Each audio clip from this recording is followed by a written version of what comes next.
Hello students, I am Vinay from Vinay Think channel. Today we will read a poem of your class 9th book Beehive, and the poem name is On Killing a Tree, written by Jeev Patel.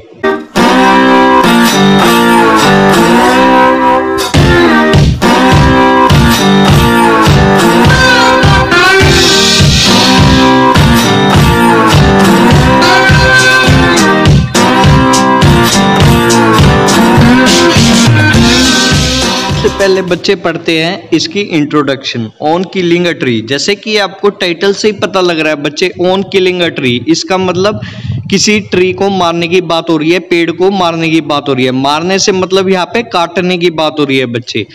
तो ये बहुत ही sensitive बच्चे poem है जो writer ने लिखी है बच्चे जीव पटेल ने, कि किलिंग के ऊपर, ट्री की हमें किल नहीं करना चाहिए, बिल्कुल ही उसको कट कर देना चाहिए, बट मारना नहीं चाहिए। क्योंकि इसमें पोएम में उन्होंने समझाया है, जो पोएट है बच्चे, कि कटिंग में और किलिंग में बहुत डिफरेंस है। ट्री की कटिंग अलग चीज है और किलिंग अलग चीज है। हमें किल नहीं करना चाहिए ट्री को, बल्कि कट करते रहना चाहिए, जिसके कारण वो भी जिंदा रहे। उन्होंने एक लिविंग पर्सन के तरह इसको कंपेयर किया है बच्चे ट्री को, जीव पटेल ने, और बहुत ही सुंदर तरीके से हमें समझाया भी है। इमोशनल कनेक्ट भी है, उनका इमोशनल कनेक्ट भी दिया है। जैसे एक ह्यूमन बीइंग से होता है बच्चे, लिविंग थिंग से होता है, वैसे ही जो पोएट है उन्होंने ट्री के साथ अपना इमोशनल कनेक्ट दिखाया है और फील करके बताया है कि ट्री के प्रोसीजर क्या क्या होते हैं, कटिंग के प्रोसीजर क्या क्या होते हैं। जैसे स्टेप 1 होता है ना, किसी भी काम को करने के स्टेप्स होते हैं, पहले ये करना, दूसरा, तो ऐसे ही समझाया। Let's start the poem. It takes much time to kill a tree. Not a simple jab of the knife will do it. It has grown slowly, consuming the earth, rising out of it, feeding upon its crust, absorbing years of sunlight, air, water, and out of its leprous hide, sprouting leaves. बच्चे जैब का meaning क्या है, पहले meaning देख लेते हैं difficult words के। Sudden rough blow, की सडन की एकदम रफ, जोर से मारना, कुल्हाड़ी से या किसी और किसी चीज से, पैनी चीज से बच्चे दा होती है, तो उससे जब हम जोर से मारते हैं उसे जैब बोलते हैं। लेप्रोसाइड क्या होती है, डिसकलर्ड बाक होती है बच्चे, जिसका कोई कलर नहीं होता है। जैसे पेड़ होता है, उसके बाक क्या होती है, तने के ऊपर जो खाल होती है। डिसकलर्ड का मतलब कोई कलर नहीं है उस बाक का बच्चे, तो उसे हम लेप्रोसाइड बोलते हैं। लेप्रस होता क्या बेटा, लेप्रस एक बीमारी होती है, लेप्रोसी आपने सुना होगा बच्चे। तो उसको से इसमें क्या होता है, स्किन का कलर कैसा हो जाता है बेटा, स्किन पे धब्बे धब्बे पड़ जाते हैं लेप्रोसी में। तो जो ये लेप्रोसी बीमारी होती है, स्किन पे धब्बे पड़ जाते हैं। तो अब पेड़ का तना भी पोएट ने इसी से कंपेयर किया है। जो पेड़ का बच्चे क्या है, तना है बच्चा, हाइड है। हाइड का मतलब क्या होता है, खाल होता है किसी भी चीज की। तो यहाँ पे हाइड, पेड़ की खाल को क्या क्या है, जैसे उसको लेप्रोसी बीमारी लगी हो बच्चे, ऐसी स्किन हो गई है पेड़ की। इसका मतलब डिसकलर्ड हो गई है, दाग हो गया अजीब अजीब से। अब बच्चे स्प्राउटिंग का मतलब क्या होता है, ग्रोइंग, इसका मतलब निकल रहे हैं, नए नए लीव्स निकल रहे हैं बच्चे। तो लेट्स स्टार्ट, अब स्टार्ट करते हैं बच्चे। It takes much time to kill a tree, not a simple jab of the knife will do it. की ट्री को मारने के लिए बहुत समय चाहिए होता है। एक सिंपल जैब, एक जोर से वार किया हुआ ट्री को नहीं काट सकता। जैसे आप देख रहे हो आराम आराम से करता है ना वो, एक सिंगल जैब मारा है तो हल्का सा कटेगा। क्यों? क्योंकि it has grown slowly consuming the earth, क्योंकि ये आराम आराम से उगा बच्चे, अर्थ को कंज्यूम करते हुए उससे बाहर निकला है बच्चे, सनलाइट, एयर, वाटर ली है, और जो इसकी लेप्रोसाइड है उसमें से नए नए लीव्स निकलते रहते हैं बच्चे। तो अब वो पूरा डिस्क्राइब कर रहा है बच्चे, वो क्या कह रहा है कि सिंगल जैब के नाइफ से कुछ फर्क नहीं पड़ेगा। क्यों नहीं पड़ेगा? क्योंकि ये ग्रो स्लोली स्लोली हुआ है, तो कटेगा भी स्लोली स्लोली। यहाँ पे पॉइंट ये कहना चाहते हैं, आराम से अर्थ से निकला है। क्रस्ट का मतलब होता है धरती, अपॉन इट्स क्रस्ट की धरती में से वो क्या ले रहा है, न्यूट्रिएंट्स वगैरह ले रहा है सालों से बेटा। सनलाइट आ गई, जिसमें एयर आ गया, पानी आ गया बच्चे, तो ये सारी चीज वो सालों से ले रहा है बच्चे, और उसने उसके न्यूट्रिएंट्स कैद है, और जो उसकी लेप्रोसाइड है बच्चे, उसमें से नई नई लीव्स निकलती रहती है।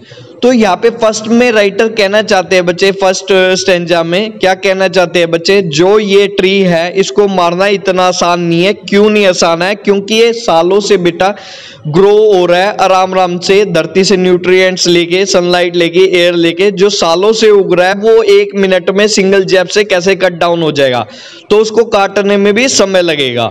सो hack and chop but this alone won't do it, not so much pain will do it, the bleeding bark will heal, and from close to the ground will rise curled green twigs, miniature boughs, which if unchecked will expand again to the former size।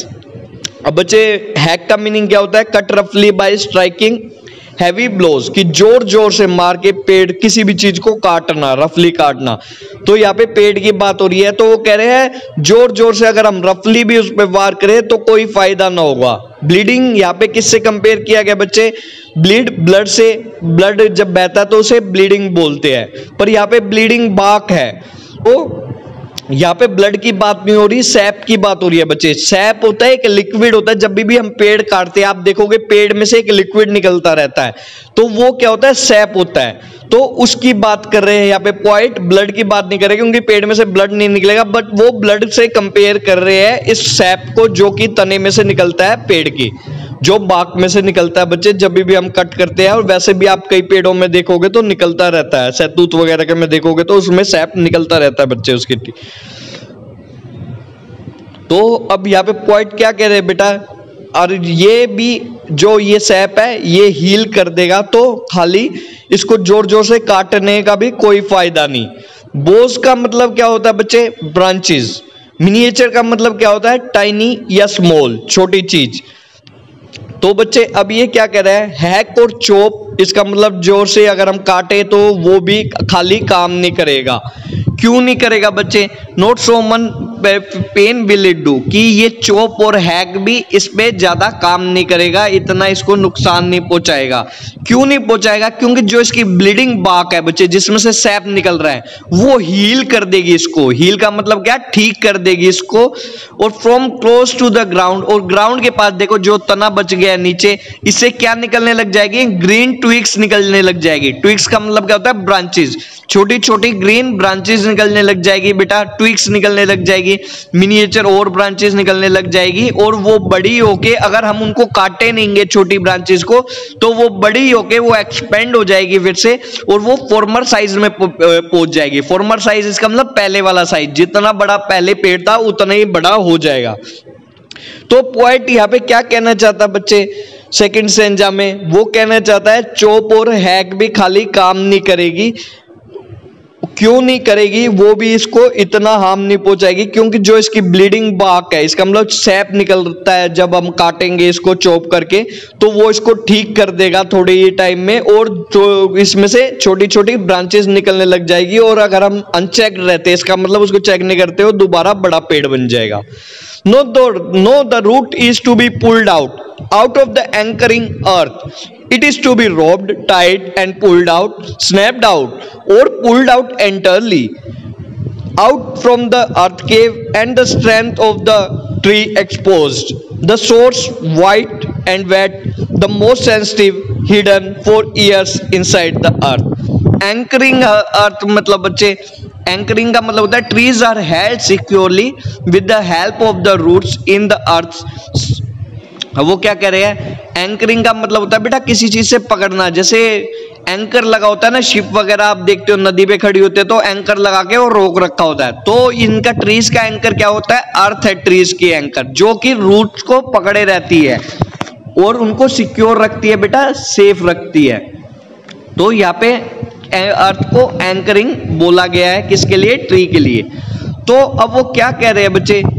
दूसरा कि जो root है उसे snap, वो क्या pulled out करना चाहिए बेटा, उसे मारना नहीं चाहिए। तो अब बच्चे उसे मारना नहीं चाहिए, अब यहाँ पे मार ही रहा है, किल द ट्री कर रहा है, ऑन किलिंग द ट्री है ना बच्चे नाम। अब थर्ड पैराग्राफ में पहले कटिंग के बारे में बताया, अब किलिंग के बारे में। अगर पेड़ को मारना है तो क्या करना चाहिए? पेड़ को मारना है तो उसकी जो जड़ें है बेटा उसको बिल्कुल बाहर निकाल देना चाहिए। किससे निकाल देना चाहिए? एंकरिंग अर्थ से। जो कि अर्थ है उसको सेफगार्ड रखती है, उसके जो रूट्स है बच्चे उनको हमेशा। तो अगर हम उनको बाहर निकाल देंगे तो क्या होएगा बच्चे? वो मर जाएगा पेड़। It is to be roped, रस्सी बांधो उसको, रस्सी को उस पे रस्सी बांधो उस पे और उसको खींचो, पूरा बाहर खींचो आउट ऑफ द अर्थ केव। कि अर्थ केव से पूरा जो कैविटी होती है ना, जैसे रूट देखोगे यहाँ पे कैविटी इसी में स्टोर होती है, तो केव इसलिए बोला गया, वो कैविटी को केव बोला गया अर्थ की जिसमें रूट पेड़ की होती है। तो कह रहे हैं पूरी अर्थ की केव से उसे बाहर निकाल देना चाहिए, क्योंकि जो स्ट्रेंथ ताकत है बेटा ट्री की वो किसमें? रूट्स में है। जब source white and wet the most sensitive hidden for years inside the earth. अब वो कह रहे हैं जो स्ट्रेंथ है ट्री की वो किसमें? सोर्स में है। कौन सोर्स है? अर्थ, ये रूट सोर्स है जो कि सफेद और गीली गीली होती है और सबसे सेंसिटिव पार्ट होता है ट्री का। और हिडन इसका मतलब हमेशा छुपा रहता है सालों सालों के लिए, क्योंकि कोई रूट देख सकता है क्या पेड़ के नीचे? ऊपर वाला पार्ट देख सकते हैं ना, धरती के अंदर वाला पार्ट थोड़ा देख सकते हैं। तो यही राइटर कह रहा है कि ये हमेशा वही व्हाइट कलर की होती है, वेट रहती है, हमेशा गिली रहती है और सालों सालों धरती के नीचे छुपी रहती है। Then the matter of scorching and choking in sun and air, browning, hardening, twisting, withering and then it is done. अब बच्चे scorching and choking the drying up of the tree after being uprooted. Uprooted का मतलब जब उसकी जड़ें निकाल देते हैं बच्चे, तो जब सूख जाता है पेड़ उसको बोलते हैं स्कॉर्चिंग एंड चोकिंग। तो अभी क्या है, पेड़ निकाल चुके हैं, अब वो पॉइंट बता रहे हैं कि किलिंग ट्री को किल करने का क्या मेथड है। दो में पहले बताया था, अगर हम उसको कट कर देते हैं तो उसको इतना नुकसान नहीं पहुंचेगा, ना सिंबल जैप पहुंचा पाएगा बच्चे और ना ही चॉपिंग पहुंचा पाएगी। But the matter of scorching and choking in sun and air, browning, browning का मतलब बच्चे ब्राउन पड़ जाएगा, हार्डन हो जाएगा, ट्विस्ट खा जाएगा, विदर का मतलब मुरझा जाएगा, and wet then it is done, और आखिर में पेड़ मर जाएगा बच्चे। तो अब लास्ट पैराग्राफ में बता रहे हैं कि आगे क्या होने वाला है। जब पेड़ को निकाल देंगे तो क्या हो जाएगा? वो सूख जाएगा, ब्राउन कलर का हो जाएगा, बहुत हार्ड हो जाएगा, ट्विस्ट हो जाएगा बच्चे, टुरड़ मुरझ जाएगा, और विदरिंग, विदरिंग का मतलब मुरझा जाएगा बिल्कुल, और आखिर में मर जाएगा। तो अब इसमें पॉइंट ने बच्चे क्या बताया हमें कि हमें किल नहीं करना चाहिए ट्री को। क्या करना चाहिए बेटा? कट करते रहना चाहिए, जिसके कारण, क्योंकि उन्होंने एक लिविंग बीइंग की तरह ट्री को क्या किया है? कंपेयर किया है। वो कह रहे हैं कि हमें बिल्कुल उसको उखाड़ना नहीं चाहिए, बट उसको कट करते रहना चाहिए समय समय पे, जिसके कारण वो ज्यादा स्पेस भी ना घेरे और उसका कोई नुकसान बना हुए। अब इसकी लिटरेरी डिवाइसेस पढ़ते हैं बच्चे। देखो इसमें आप देखोगे फर्स्ट लिटरेरी डिवाइस क्या होता है? Rhyming scheme. इसमें कोई राइमिंग स्कीम नहीं है, no rhyming scheme is there in this poem. आप देख सकते हो लास्ट वर्ड हर एक लाइन का, क्योंकि ये फ्री वर्स है बेटा। फ्री वर्स होता है जो कि विदाउट किसी राइमिंग स्कीम के कोई भी पोएम लिखी जाती है। आप देखो नाइफ, ग्रोन, अर्थ, बच्चे फीडिंग, एब्जॉर्बिंग, कोई भी बच्चे क्या राइम नहीं कर रहा। तो बच्चे इसमें कोई राइमिंग स्कीम नहीं है। तो और पढ़ते हैं, अगली है एंजेबमेंट। एंजेबमेंट क्या होता है बच्चे? एंजेबमेंट वो लिटरेरी डिवाइस होती है जब कोई लाइन, एक लाइन दूसरी लाइन में कंटिन्यू हो रही हो और उस लाइन के एंड में क्या ना हो? कोई पंक्चुएशन साइन ना हो। जैसे देखो, not a simple jab of the knife will do it. अब नाइफ के बाद बच्चे देखो यहाँ पे कोई भी पंक्चुएशन साइन नहीं है, तो ये लाइन कंटिन्यू हो रही है विदाउट एनी पंक्चुएशन साइन, तो एंजेबमेंट है बच्चे इस लाइन में। आगे देखो बच्चे, एंजेबमेंट कहां पे है? It has grown slowly consuming the earth. देखो ग्रोन के बाद कोई पंक्चुएशन साइन नहीं है, नेक्स्ट लाइन में कंटिन्यू हो रही है सेम लाइन, तो इस लाइन में भी क्या है? एंजेबमेंट। नेक्स्ट है rising out of it, feeding. Feeding के बाद देखो अपॉन इट्स क्रस्ट, फिर से नेक्स्ट लाइन भी एब्जॉर्बिंग के बाद कोई पंक्चुएशन साइन नहीं। तो ये पैराग्राफ में इस पूरी पोएम में देखोगे आप, एंजेबमेंट जो लिटरेरी डिवाइस है उसका बहुत यूज किया गया है। आप सेकंड स्टैंजा में देखो बच्चे, सेकंड स्टैंजा में the bleeding bark will heal, and देखो अब सेकंड लाइन थर्ड में कंटिन्यू हो रही है without any punctuation sign. Third ये ग्राउंड वाली लाइन ट्विक्स वाली में कम हो रही है, तो ये एंजाइममेंट है यहाँ पे क्योंकि लाइन के एंड में कोई पंक्चुएशन साइन नहीं था। थर्ड बेटा स्ट्रेंजा में देखो बच्चे स्नैप्ड आउट और ये फोर्थ लाइन और फिफ्थ लाइन कंटिन्यू हो रही है without any punctuation sign in between them, तो इसमें भी एंजाइममेंट का यूज है बच्चे। लास्ट में लास्ट स्ट्रेंजा में बच्चे then the matter of stretching, देखो अब फर्स्ट लाइन सेकंड लाइन में, सेकंड लाइन थर्ड लाइन में कंटिन्यू हो रही है without any punctuation sign in between the lines, तो यहाँ पे भी एंजाइममेंट का यूज हुआ है। नेक्स्ट बच्चे हमारी लिटरेरी डिवाइस यूज हुई है मेटाफोर। मेटाफोर क्या होता है, जब हम किसी भी चीज को इनडायरेक्टली बच्चे क्या करते हैं, कंपेयर करते हैं लिविंग थिंग से, जैसे नॉन लिविंग थिंग है उसको इनडायरेक्टली क्या करे बच्चे, कंपेयर करे लिविंग थिंग के किसी कैरेक्टरिस्टिक्स से। तो इसमें क्या किया, लेप्रोसाइड, देखो लेप्रोसी अब एक बीमारी होती है वो इंसानों को होती है, बट यहाँ पे वो पेड़ के साथ उसको कंपेयर किया गया कि पेड़ की हाइड भी, इसका मतलब खाल भी वैसी हो जाती है जैसे इंसान की स्किन हो जाती है बच्चे लेप्रोसी होने के बाद। तो यहाँ पे इनडायरेक्टली बच्चे हाइड और लेप्रोसी को किससे कंपेयर किया गया है, ये लिविंग थिंग को कंपेयर किया, लिविंग थिंग के कैरेक्टरिस्टिक को नॉन लिविंग थिंग के कैरेक्टरिस्टिक से, इसका मतलब बिल्कुल ही अपोजिट इनडायरेक्टली किया गया बेटा, लेप्रोसी हो ही नहीं सकती पेड़ को, बट कंपेयर किया गया है। नेक्स्ट आती है बच्चे एलिट्रेशन। एलिट्रेशन क्या होता है बच्चे, जब कोई कॉन्सोनेंट साउंड क्या हो रही हो, रिपीट हो रही हो वर्ड के स्टार्टिंग में, वर्ड के स्टार्टिंग में पहला अल्फाबेट कोई रिपीट हो रहा है। कॉन्सोनेंट क्या होते हैं बच्चे, कॉन्सोनेंट होते हैं वोवल होते हैं फाइव वोवल को छोड़ के जितने भी अल्फाबेट होते हैं कितने बच्चे 21, वो सारे क्या होते हैं कॉन्सोनेंट होते हैं बच्चे।